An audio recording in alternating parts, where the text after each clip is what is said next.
The comic opens with a boy staring wide-eyed at something in front of him. His expression is filled with disbelief as he mutters to himself, "What the heck is going on here?" The source of his shock is a mysterious door floating mid-air, surrounded by a sinister dark aura. Its presence feels completely unnatural, as though it doesn't belong to this world. Trying to make sense of it, the boy wonders aloud, how can a door just float in the air? Is this even real? Judging by the hospital gown he's wearing and the IV drip nearby, it's clear he's recovering from something serious. Curiosity gets the better of him. He walks around the door, inspecting it from every angle. Maybe it's some kind of illusion or a magician's trick, he thinks, half hoping for an easy explanation. Without meaning to, he touches the door's handle and pushes it upward. There's a sharp click, and the door creaks open. Before he can react, the door swings wide, and he accidentally stumbles forward, losing his balance. Instead of hitting the floor, he finds himself sprawled out in the middle of an open field. The transition is so sudden that it takes him a moment to process what just happened. As he stands up and looks around, his jaw drops, as surrounded by a vast, unfamiliar space. How can there be an entire world behind a door like that? He wonders, his voice trembling with confusion.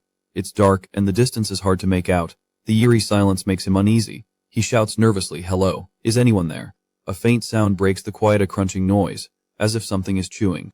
Curiosity mixed with fear, he begins moving toward the sound, each step cautious and hesitant. The noise grows louder, more grotesque, as he approaches. To his horror, he comes face to face with a monstrous skeleton. Its sharp, jagged bones gleam in the dim light, and its mouth drips with fresh human blood. The sight freezes him in place. His entire body starts trembling uncontrollably, his instincts screaming at him to run. In his panic, he steps back, his movements clumsy and noisy, accidentally drawing the creature's attention. The monster turns toward him, its blood-soaked jaws snapping. It lunges, letting out a guttural growl. He bolts in the opposite direction, sprinting as fast as his legs can carry him.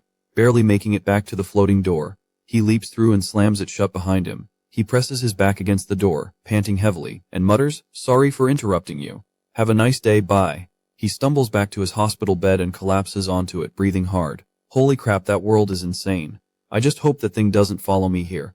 Almost as if on cue, the door vanishes without a trace, leaving him staring at the empty air. A second later, a voice echoes inside his head, "Congratulations, human." The mysterious voice continues, "You have awakened the ability to link between worlds. Finally, I've found you." His heart races and he starts to panic. Who's there? Who's talking to me? Is this some kind of prank?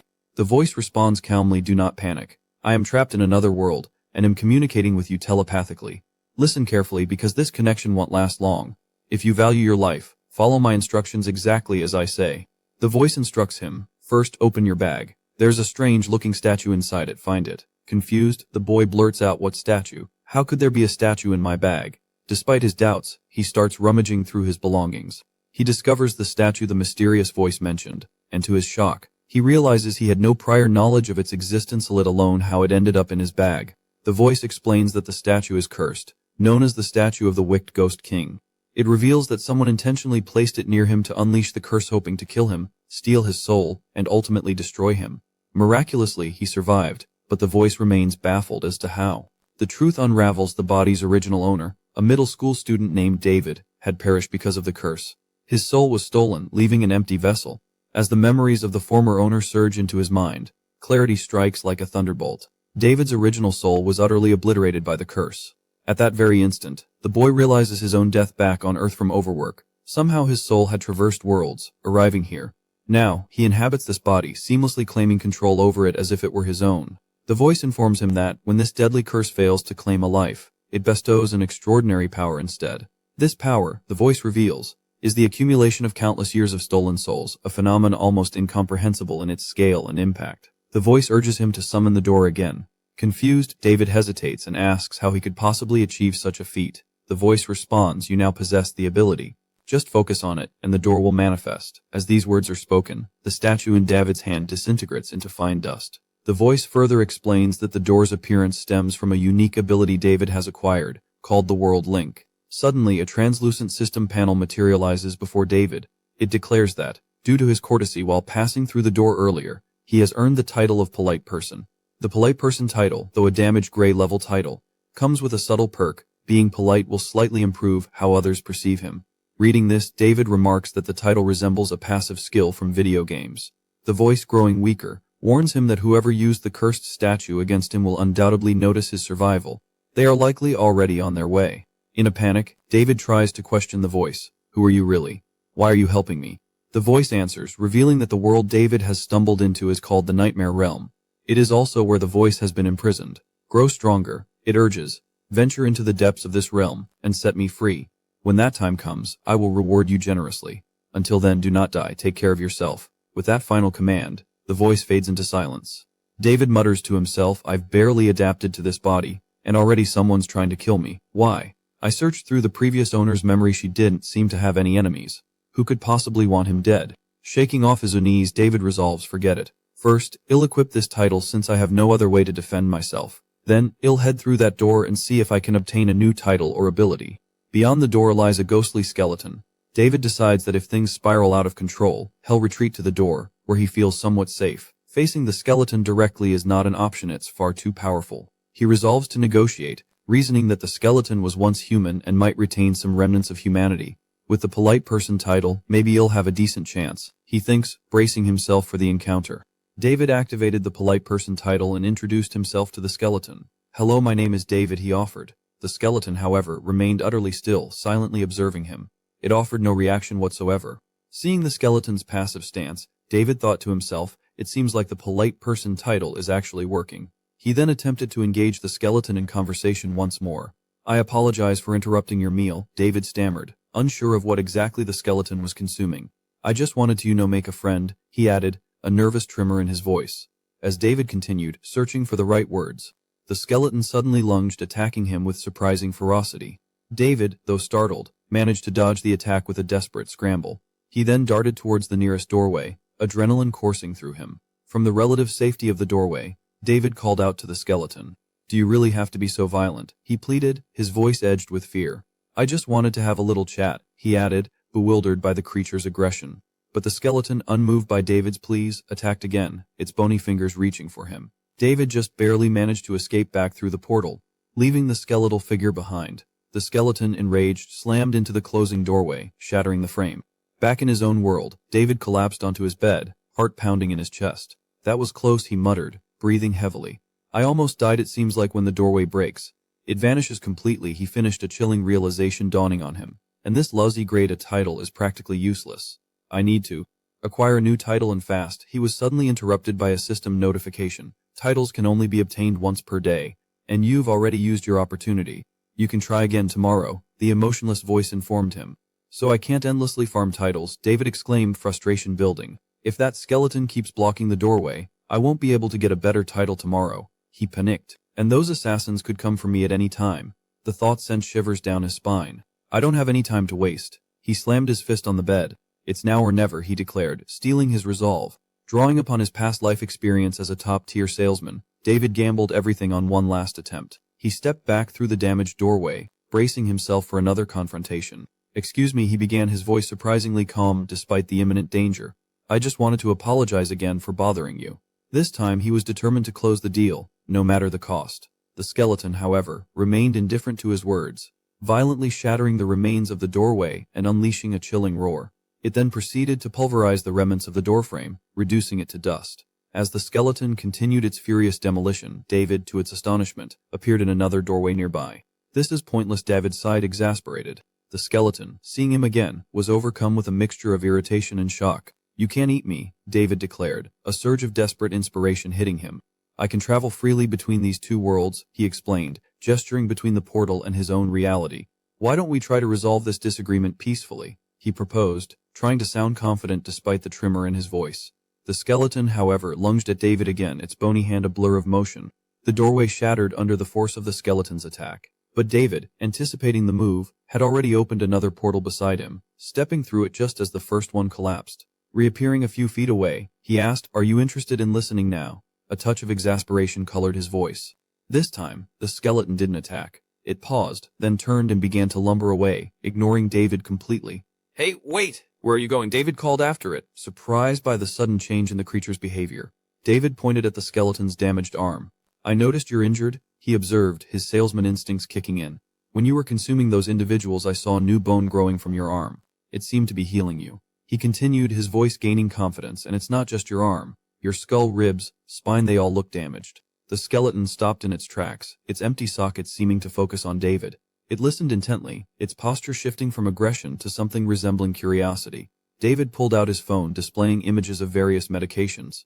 "You can't eat me," he reiterated, "but my world has a wealth of medicine that can help regenerate your bones." He held up a small bottle. "These are calcium tablets," he explained, "specifically designed to promote bone growth. And that's just the beginning," David continued, warming to his pitch. "Our world is even more potent, nutrient-rich medicines that could help you heal completely. If we become friends," he added, letting the implication hang in the air.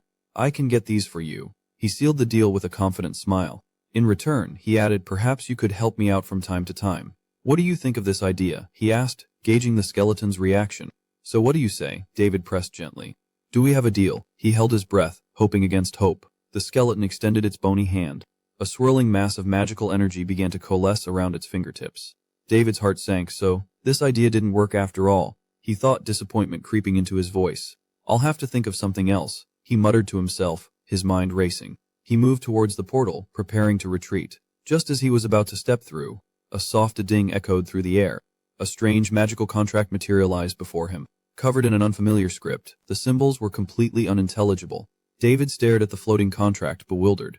Then a voice resonated in his mind. "You have received a contract." "A contract," David echoed aloud, confusion evident in his voice. "But how does this work?" He noticed a signature already inscribed on the document. The monster had already signed it. David squinted, trying to decipher the name. Progenitor of shadowed bones. Devourer of corpse. A defeated lord of the underworld.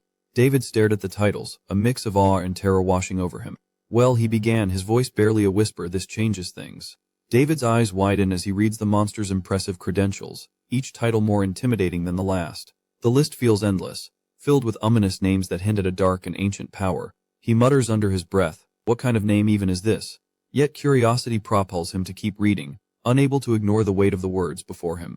"Skull Legion 5th Division Battlefield Acquisition Officer," he whispers aloud, the title rolling off his tongue with a mixture of awe and disbelief. The contract, David realizes, is based on the principle of equal exchange, a peculiar concept for a monster, but one that sparks a flicker of hope in his mind. The skeleton finally speaks, its voice carrying the weight of millennia. "I remember, 7,000 years ago, when humanity, with its boundless creativity in culture, art, and technology, rang the eternal bell of fate 12 times. Even the gods were forced to pay attention to your kind then." Its hollow eyes fix on David. "Human, I trust you will help me regain my strength," it declares, its tone both commanding and pleading, as though a fragile alliance is forming between ancient power and youthful determination. The skeleton's demeanor shifts, becoming stern. "I do not form contracts with lesser beings, only with those who hold the potential to rise above mediocrity. Understand the value of this agreement, for it is not to be taken lightly. This is a fair contract," it continues, "but should either party find dissatisfaction, it may be terminated at any time. Sign your name below this line, and the pact will bind us automatically." With steady hands and a determined expression, David steps forward and signs his name on the mystical parchment, the ink glowing faintly as it binds his words to the agreement. The contract glows with an otherworldly energy, and David feels a surge of power coursing through him. The deal is sealed, an unbreakable bond formed between man and monster. David watches as his name appears on the contract, followed by a list of achievements he never knew he possessed. The human who overcame the curse of the fallen evil spirits, gatekeeper of nightmares and reality, sole controller of the two realms.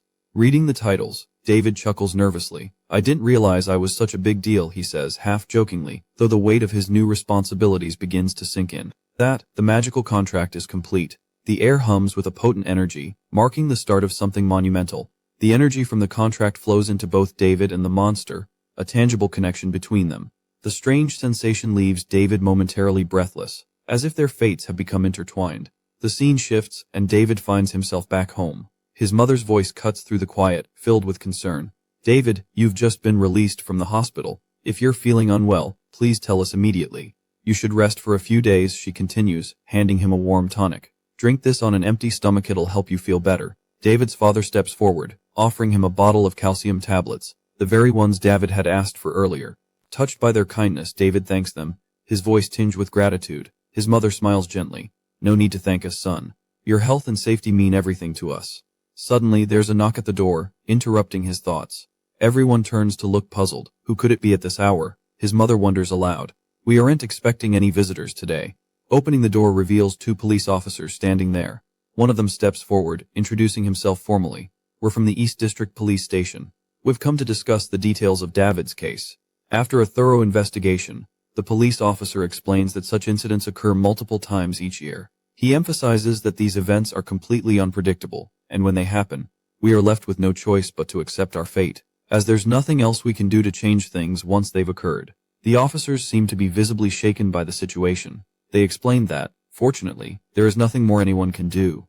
The fact that you survived the incident and are recovering well is a blessing amidst this profound misfortune, a silver lining in an otherwise dark cloud.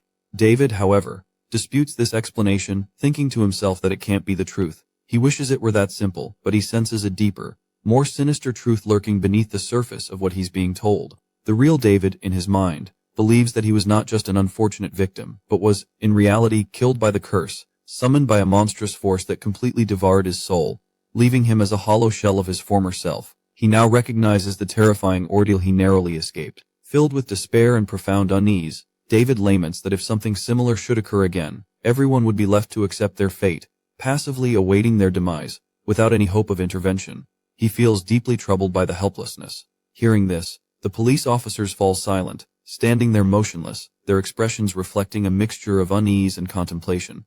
It's evident they are grappling with the implications of David's words, and his outlook seems to deeply trouble them as well. Finally, one of the officers speaks up, addressing David directly.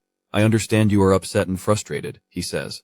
"But there is something you should know, something I need to make you aware of in the interest of your safety and peace of mind.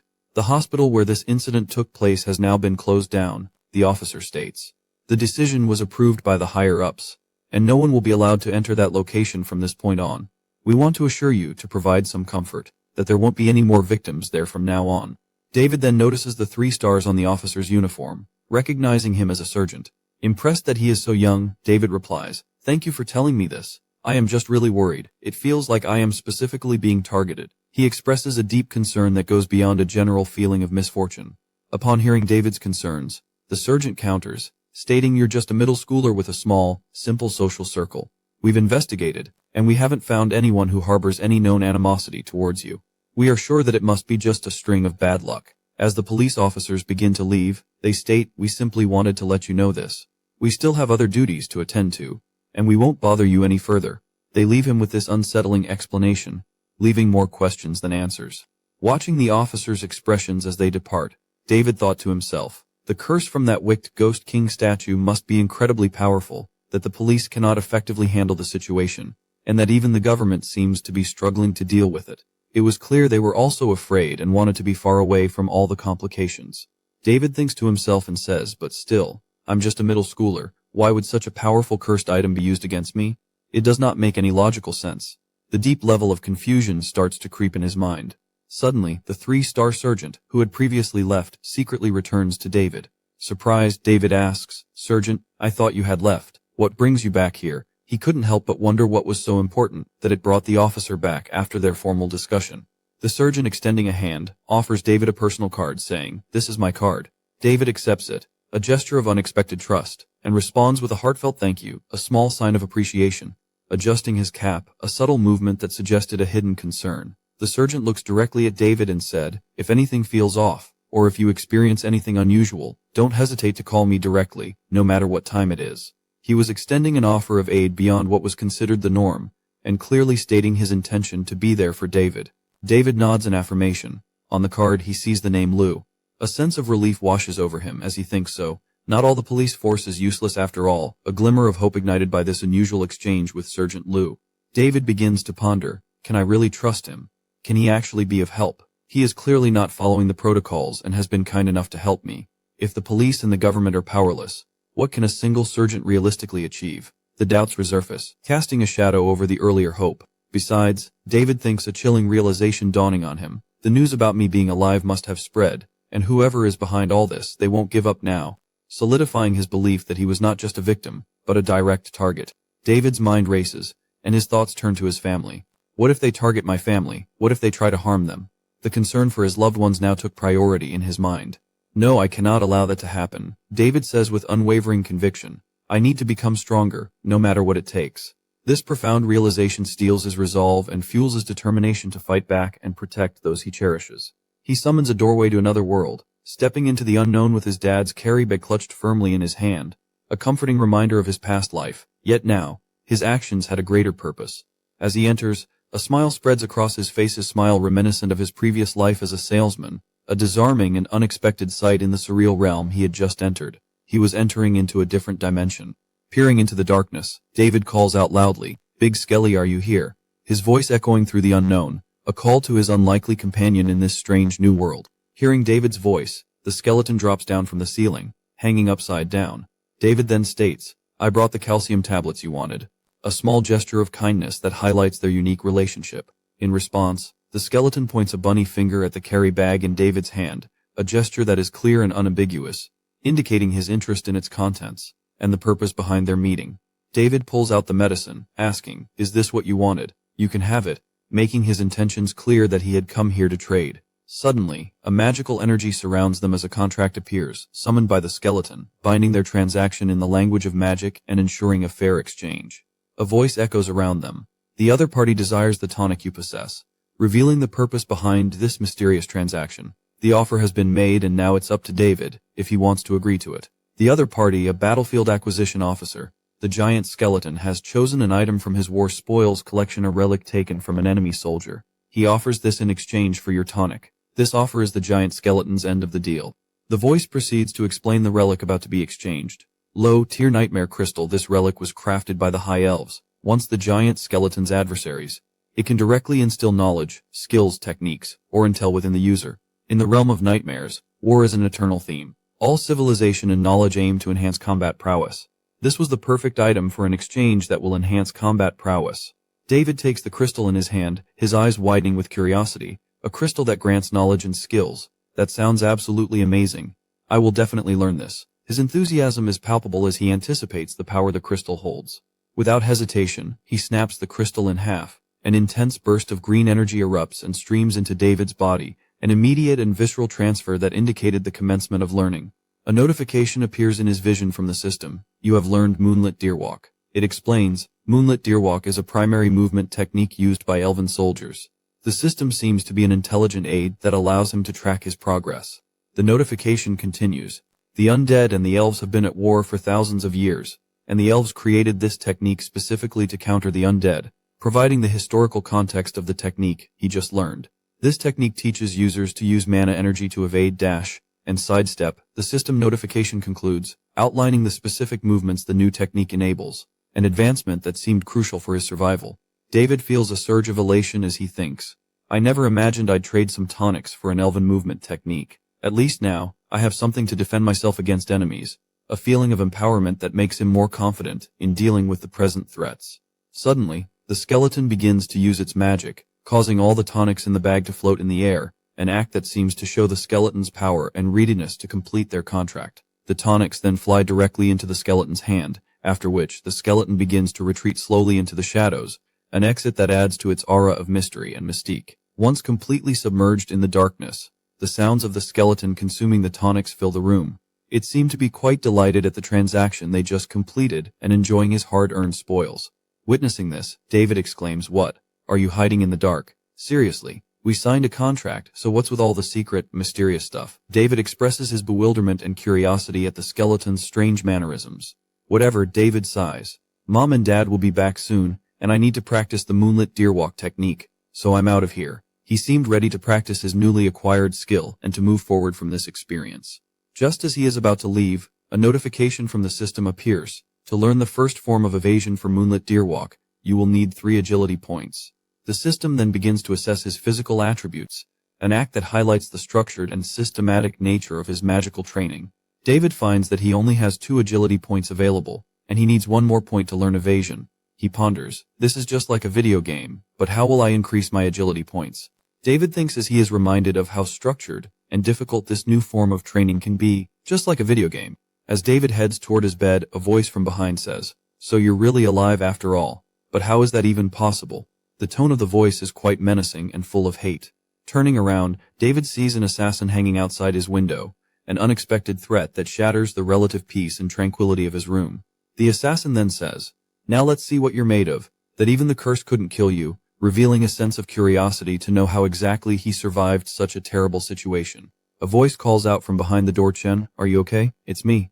I've come to see you." Chen is David's best friend. They've known each other since childhood. When David visited Chen in the hospital, He got entangled in that cursed incident. As David regains his composure, he moves toward the door to open it. The moment Chen opens the door, he throws his arms around David and says, "David, you scared me so much." Chen begins to cry and apologizes, saying, "I'm so sorry. Please forgive me. It's my fault that you got trapped in that curse."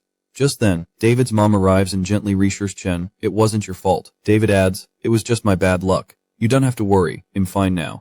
David looks at his mom and asks, "Why are you here alone? Where's Dad?" His mom explains, "Your father went to your grandpa's to get the special medicine you requested. By the way, did you take your morning dose?" David nods affirmatively. Hearing about the super tonic, Chen exclaims, "Super tonic, that's incredibly expensive. Even wealthy people struggle to afford it. Your family must have some serious connections." David's mom smiles and says, "You're absolutely right." Chen remarks, "Your family is taking such good care of you. You have to recover quickly, especially with the high school exams coming up." David is reminded of the original owner of this body, a middle schooler currently in the midst of crucial exams. Chen says, "Your grades were so excellent you could have gotten into any university. Now because of me, that's no longer possible." David's mom interjects, "Don't blame yourself. David missed the strength test, but if he performs well in the agility test, he can still secure a spot in a great university." Exams in this world are different. They involve not just theory, but also tests of strength and agility. A person's performance is assessed through their stats, which integrate mana and magic. But unknown forces are hunting me, David thinks. In the future, they'll surely send more assassins to kill me. Going back to school would make me an easy target. Maybe giving up on these exams is the best option for me. David's mom notices him sitting silently, trembling with fear. Unable to bear seeing him in this state, she instinctively reaches out her hand toward him. David's mom embraces him tightly. The warmth of her hug calms David, replacing his fear with a comforting sense of normalcy. Gently she tells him, "If you don't want to take the exams, that's okay. You don't have to. We just want to see you safe and sound, happy and healthy. That's all that matters to us."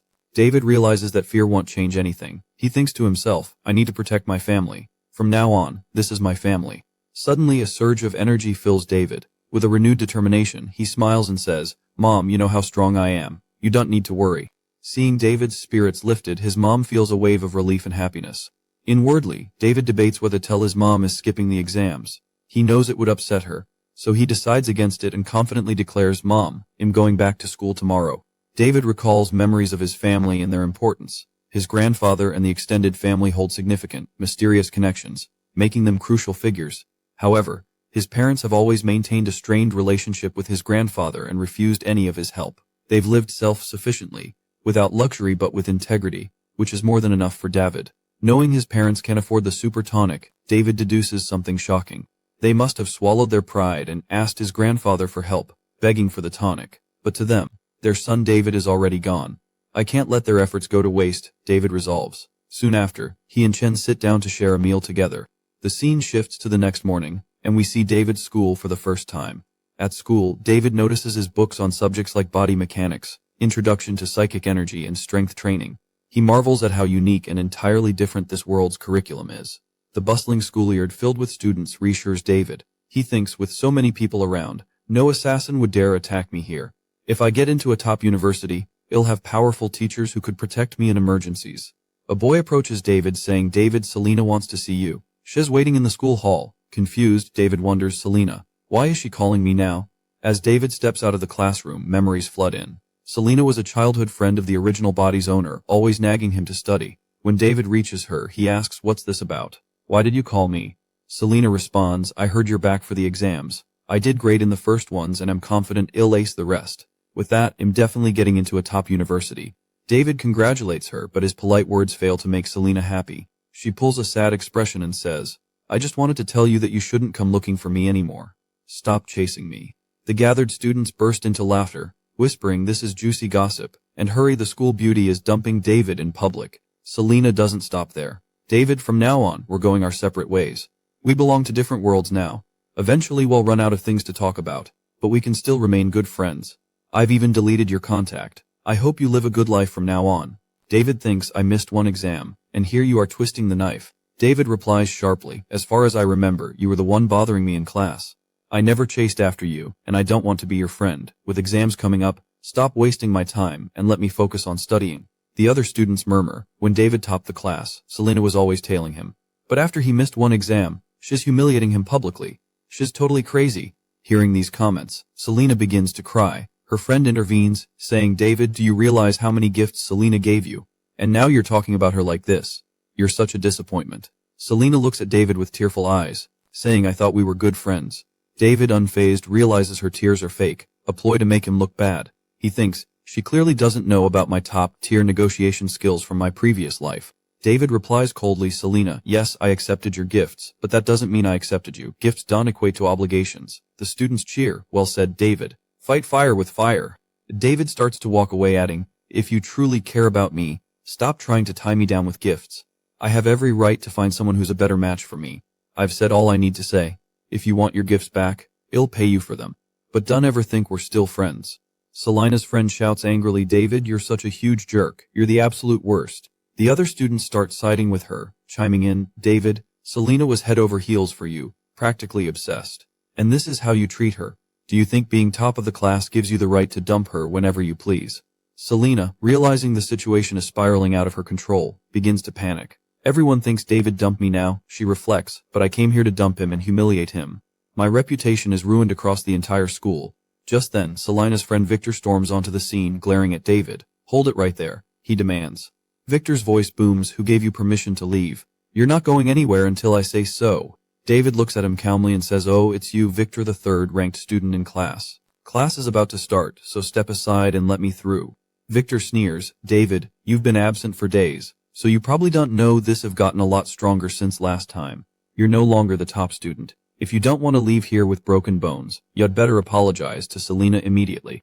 David shrugs and responds, you must be mistaken. She's the one who called me here and started bothering me. But fine, if you're so adamant, I'll apologize to her. He walks up to Selena, his voice adopting a somber tone. I'm sorry, Selena, he says. You can make my life as miserable as you want. I won't complain. Does this make you happy? With that, David starts shedding crocodile tears, his voice quivering for dramatic effect. Then, without waiting for a response, he dashes off, fake crying as he goes.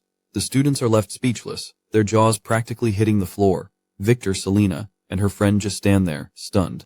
David's performance shifts the entire atmosphere. The crowd begins murmuring about him. He must be so heartbroken right now.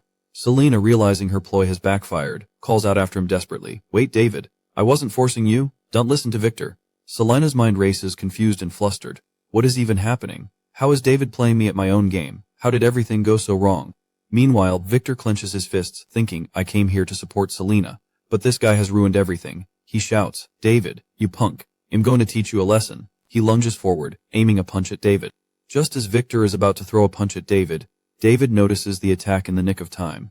With a swift leap, David dodges and grabs Victor's arm mid-air, halting the punch in its tracks. The students watching are left dumbfounded. How is he so agile? They whisper amongst themselves, amazed by his reflexes. Even Victor is taken aback, staring at David in shock. Before he can react, David has already moved behind him. In a blink, David maneuvers Victor and effortlessly lands him on the ground from behind. The onlookers can't believe their eyes. David seems quicker than ever, one student murmurs. Victor could even react. If David had kicked him, Victor would have been seriously injured. David, exuding confidence, addresses Victor. I already apologized to Selena. What more do you want from me? Hearing the commotion, a teacher arrives at the scene and yells, what's going on here? The mock exam is about to start. Everyone, get to the ground immediately. The students scramble toward the exam area, muttering in disappointment. We missed such a golden opportunity. I really wanted to see those two fight it out. Victor glares at David, his anger barely contained. This isn't over, David. I'll deal with you later, he growls before storming off. Soon, everyone gathers at the ground for the mock exam. As the students settle in, David begins warming up with some light exercises. Just then, his friend Chen approaches him. David, Chen says casually, it'll take forever for our turn to come. Look at the long line ahead. I heard there's a new comic shop that just opened behind the school. Let's go check it out while we wait. David pauses to think, I was so exhausted last night that I went to bed early. I haven't even collected today's title yet. This might be a good time to grab a new one. Turning to Chen, he replies, actually my stomach's acting up. I'm heading to the restroom, so I'll pass on the comic shop for now. David walks toward the school restroom, glancing around cautiously to ensure no one is watching him. Once confident the coast is clear, he dashes inside the restroom. Meanwhile, we notice a shadow lurking near the restroom, a figure seemingly following David. The mysterious figure waits until David enters, then quietly approaches the restroom door. He pulls out a pen, its tip glowing ominously with what seems to be dark mana or poison.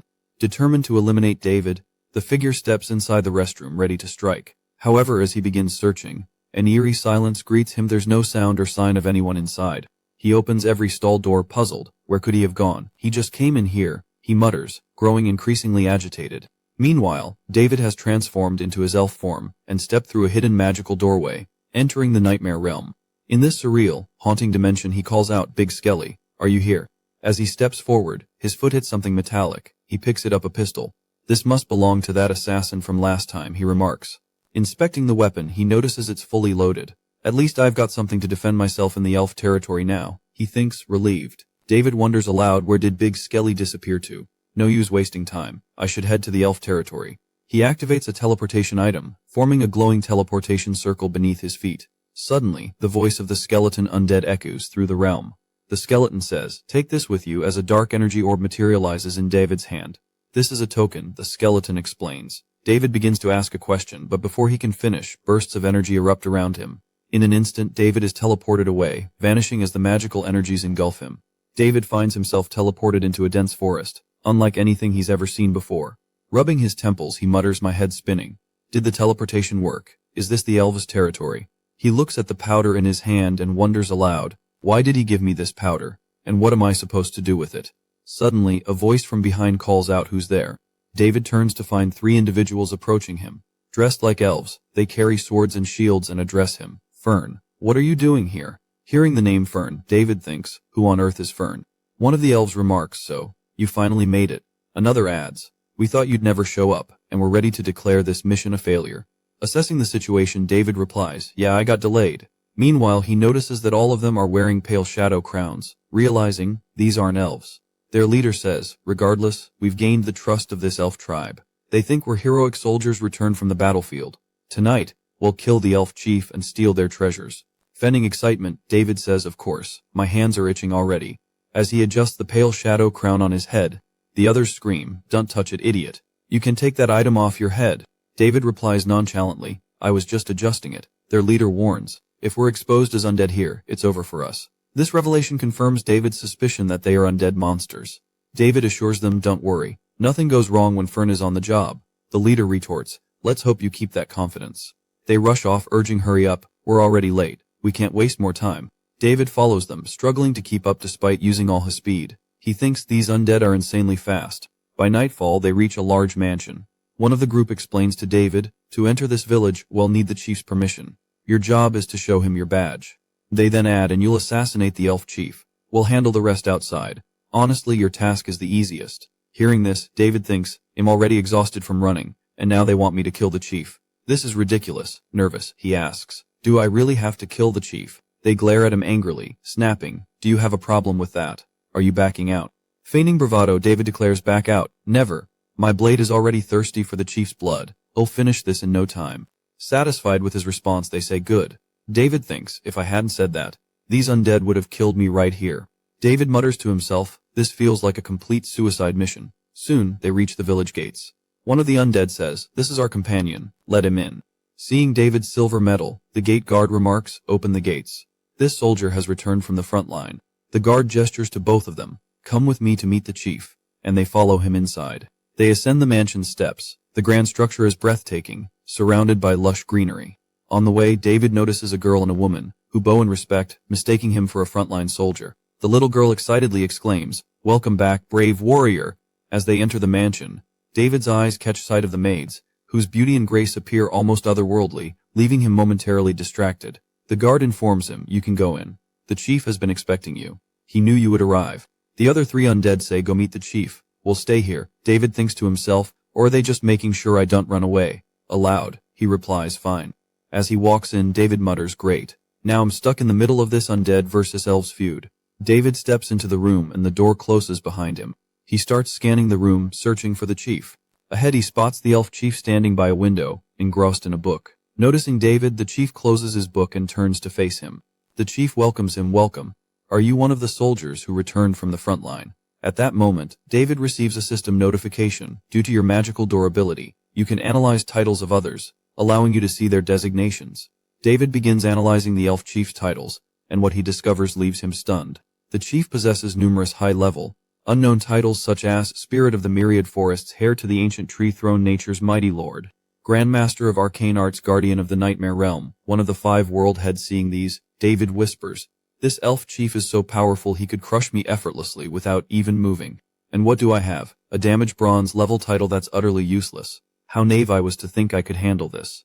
Even the undead accompanying me, who are far stronger than I am, didn't dare stand in front of this elf chief." Terrified, David begins to tremble and mutters, "Perfect. Just perfect. Skeleton Fern, I'll remember this forever."